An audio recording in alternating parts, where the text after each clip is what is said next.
शांति।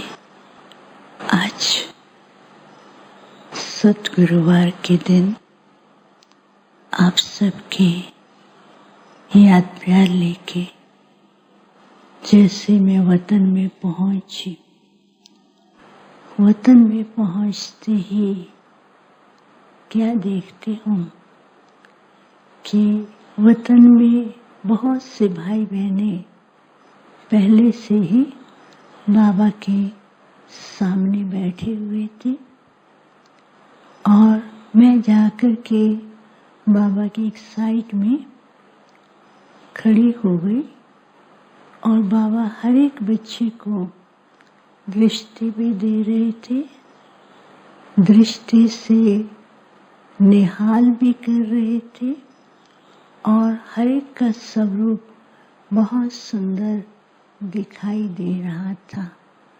फिर कुछ सेकंड के बाद बाबा ने कहा, आओ बच्चे।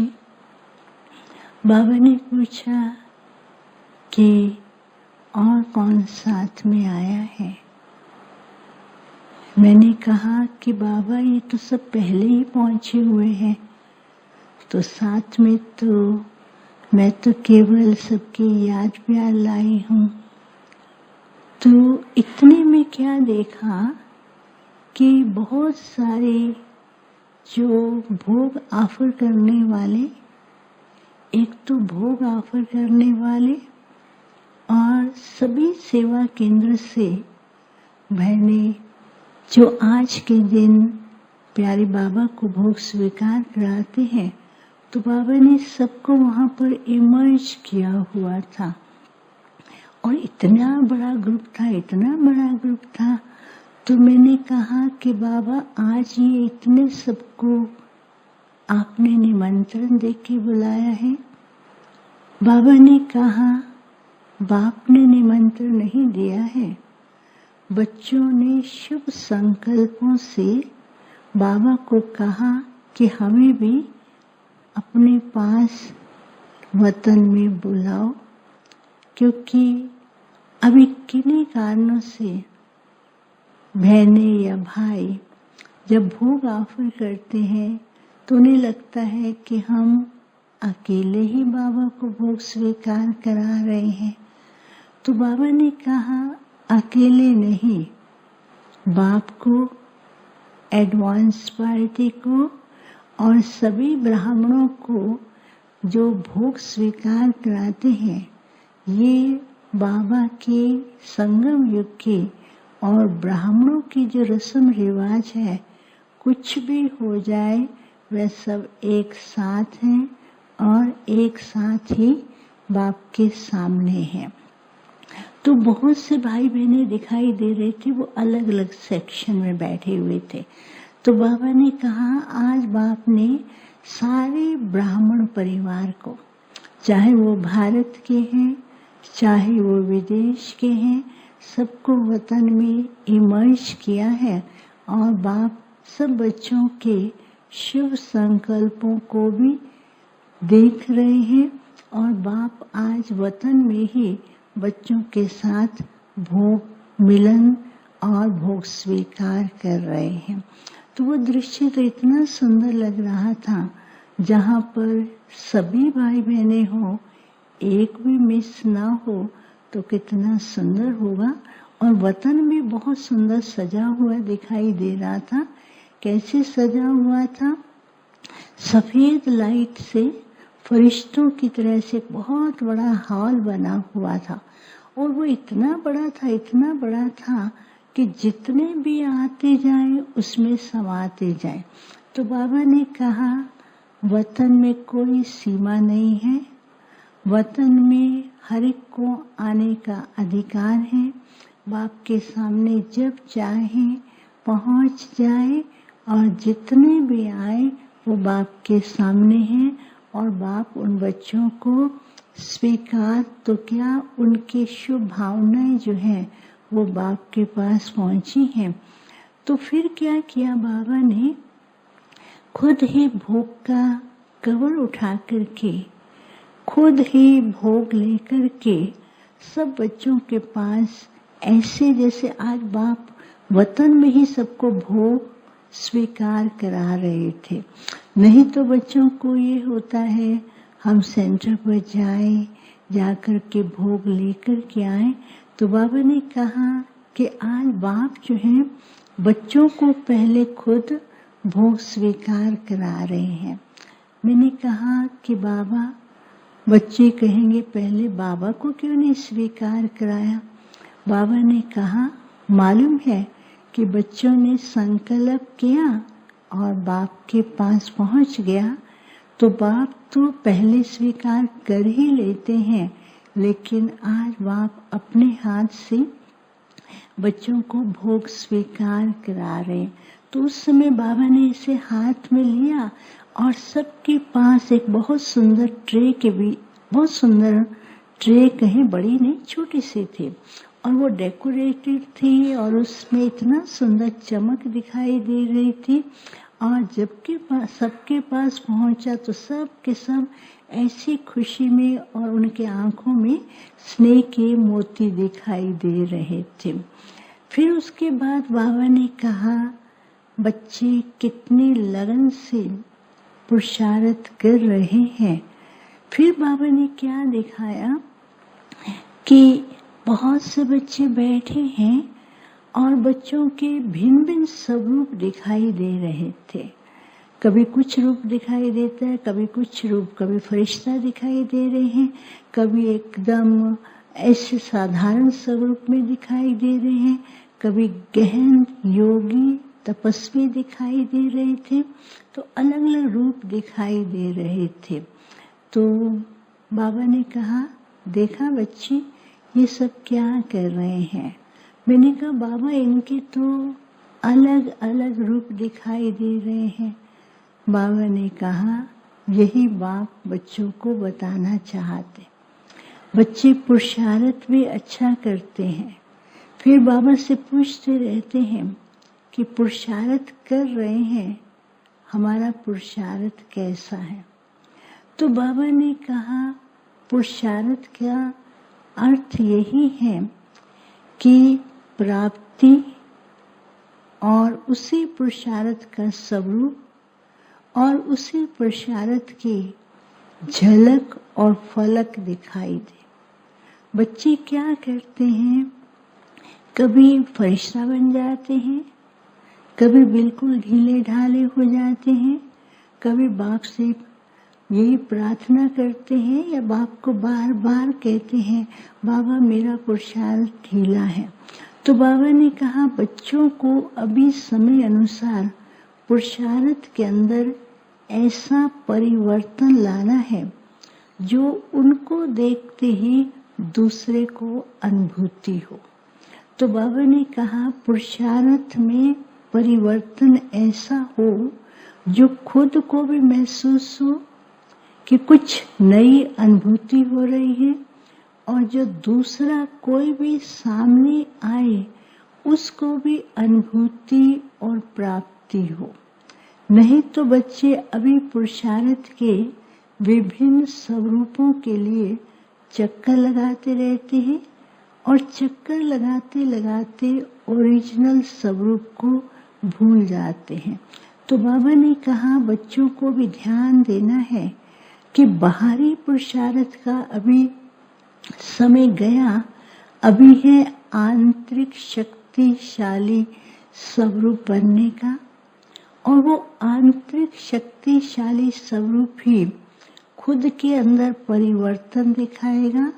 परिवर्तन वो होगा जैसे कि अनेक प्रकार की अनुभूतियां हैं और वो अनुभूतियां आज के समय अनुसार अनेक लोगों को चाहिए, क्योंकि अभी जो लोग हैं वो अनुभव करना चाहते हैं। सुन बहुत रहे हैं लेकिन सुनने के साथ साथ उन्हें अनुभव की अनुभूति चाहिए। तो बाबा ने कहा जैसे बाप बच्चों को वतन में बुला करके अनेक प्रकार के अनुभव कराता है, ऐसे बच्चों को भी अपने सूक्ष्म स्वरूप द्वारा खुद भी अनुभव करते हुए दूसरों को भी वैसे अनुभव कराना है। फिर तो क्या हुआ, जो रूप भिन्न भिन्न रूप दिखाई दे रहे थे तो सबका स्वरूप एकदम फरिश्ता दिखाई देने लगा, और वो फरिश्ते चारों ही तरफ जैसे आकाश, तो क्या आकाश नहीं था, जैसे धरती से ऊपर उठे हुए बीच में दिखाई दे रहे हैं, न धरती पर है न आकाश में है, लेकिन बीच में दिखाई दे रहे, उनसे इतनी बड़ी लाइट निकल रही थी, और वो लाइट सारे विश्व के ऊपर और ग्लोब के ऊपर पड़ रही थी, और जैसे जैसे वो लाइट पड़ती थी वैसा वैसा ग्लोब के ऊपर भी परिवर्तन दिखाई दे रहा था। तो बाबा ने कहा, अभी तक बच्चे पुरुषार्थ कहते रहते हैं, लेकिन अभी समय है अनुभव और परिवर्तन का। तो विश्व को परिवर्तन करने के लिए आंतरिक जो अनुभूतियां हैं उसके द्वारा औरों को वैसा अनुभव कराओ। फिर तो बाबा बच्चों को बहुत स्नेह भी दे रहे थे। बाबा ने कहा, बाप बच्चों की लगन को देख करके बहुत खुश भी हैं, बच्चे अकेले नहीं हैं, बाप साथ हैं, और बाबा बच्चों को बीच बीच में वतन में बुला करके, क्योंकि अभी कई बच्चे सोचते हैं हम अभी अपने अपने घरों में अकेले हो गए हैं।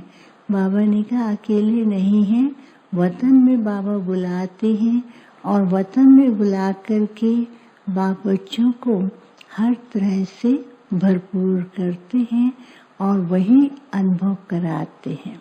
फिर तो बाबा को मैंने औरों के भी जिनके भोग थे, याद प्यार था, वो दिया, और बाबा ने भी रिटर्न में उन सबको याद प्यार दिया। ओम शांति।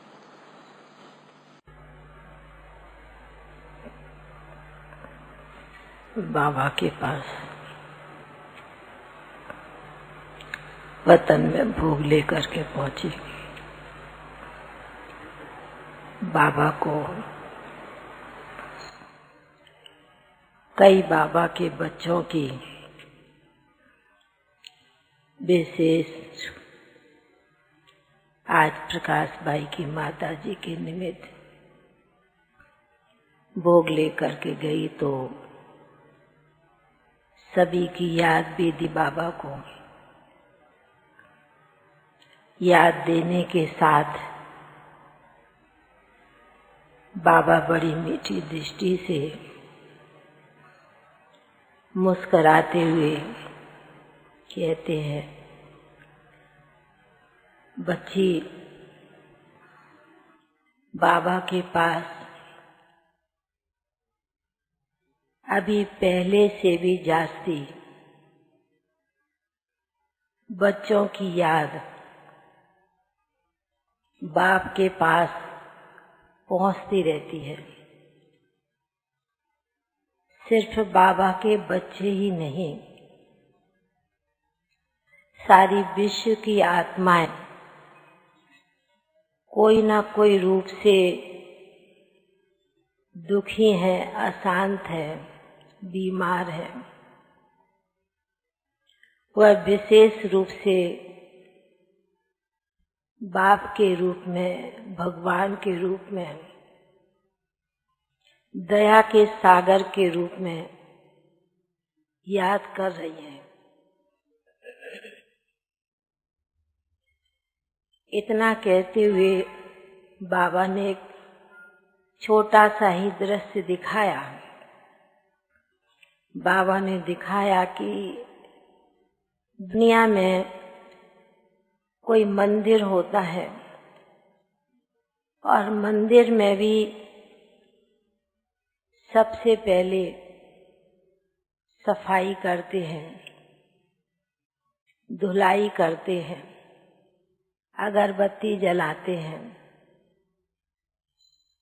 धुआं आदि चढ़ाते हैं शुद्धिकरण के लिए। तो बाबा ने कहा कि बाबा भी अपने बाबा के बच्चों के स्थान विशेष बाबा के कमरे की तरफ भी चक्कर लगाते, यह देखते रहते हैं कि कई बच्चे अभी भी समय प्रमाण बाबा के कमरे में बैठते हैं, उस विधि से बैठते हैं जिस प्रकार दुनिया में भक्ति में भी विधि प्रमाण सब कार्य करते हैं। ऐसे बाबा के बच्चे भी बाबा के कमरे में भले छोटी सी कुटिया भी क्यों ना हो, पर फिर भी जो विधि प्रमाण योग करते हैं, याद करते हैं, तो बाबा ने कहा उस स्थान की भी एक शुद्धि और शुद्धि के बाद उसकी प्राप्ति भी जरूर होती है। कई बच्चे भी ऐसा अनुभव कर रहे हैं कि बाबा भी हमारे स्थान पर विशेष रूप से चक्कर लगाते रहते हैं। तो बाबा ने कहा कि इसलिए बाबा का कार्य पहले से और ही जास्ती बाबा अपने बच्चों के पास सभी जगह चक्कर लगाते हैं। पर बाबा मुस्कुराते हुए कहा कि बाप को कभी टाइम नहीं लगता। जिस घड़ी, जिस सेकंड, जिस स्थान पर बच्चे जिस रूप से याद करते हैं, बाबा मदद करने के लिए हाजिर हो जाता है। तो बाबा ने इतना संदेश सुनाया और आज विशेष माता जी के निमित्त भोग था। तो बाबा ने भी कहा कि बच्ची माताओं की तो विशेष बहुत स्नेह भरी भावना होती है। भले ज्ञान को समझे ना समझे, पर जो बाबा से दिल का प्यार होता है, उस प्यार के सागर में माताएं सदैव लहराती रहती हैं। तो ऐसे कहते बाबा ने विशेष बहुत स्नेह, बहुत प्यार से भोग भी स्वीकार किया और माता जी को भी वतन में इमर्ज करते बहुत प्यार से भोग स्वीकार कराया। फिर बाबा ने कहा कि सभी बच्चों को बाबा की बहुत बहुत स्नेह भरी याद प्यार देना। याद प्यार लेते बाबा का नीचे आ गए। ओम शांति।